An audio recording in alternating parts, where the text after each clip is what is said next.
আজ সুন্দর আয়োজন, সময় পরামর্শ অর্থ দিয়ে দোয়া করে উপস্থিত হয়ে মাইক লাইট প্যান্ডেলের ব্যবস্থাপনার মাধ্যমে সহযোগিতার হাত যারা বাড়িয়েছেন, এলাকার যুবক, বৃদ্ধ, ব্যবসায়ী, শ্রমিক, চাকরিজীবী, বিভিন্ন শ্রেণী পেশার মানুষ, জনপ্রতিনিধি, প্রশাসন, উলামায়ে হযরত, আইম্মায়ে মাসাজিদ, প্রত্যেককেই আল্লাহ পাকের খিদমতের বরকতে দুনিয়াতে শান্তি, পরকালে চিরমুক্তির ব্যবস্থা করে দিন।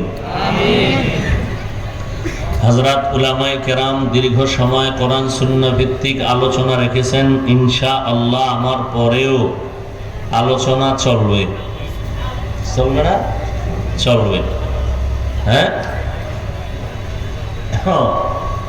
বাংলাদেশের পরিচিত ব্যক্তি, হাজারো লাখো কোটি আলেমের, মুসলমানের কলিজার টুকরা, নাস্তিক, বাতিল সকলদের জন্য এক আতঙ্ক,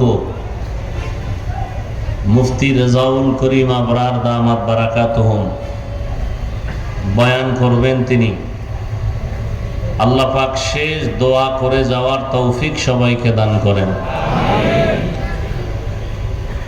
উলামায়ে কেরামদের আলোচনা যা হয়েছে হবে, সমস্ত কথাগুলো উম্মাহকে সহি তরিকায় আমল করার তৌফিক দান করেন।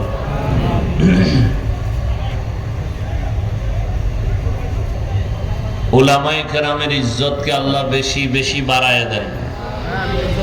আমিন বলতেও কি আপনাদের কোনো ঝামেলা আছে? উলামায়ে কেরামের ইজ্জত বাড়ুক, এটা চান না? সবাই বলেন আল্লাহ পাক কবুল করেন।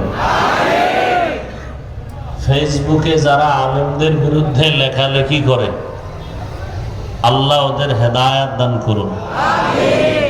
আমি তো সারা বাংলাদেশে বলি, যারা আলেমদের বিরুদ্ধে ফেসবুকে লেখে, বিশেষ করে ছাত্ররা, এরা মা বাবার অভিশপ্ত সন্তান।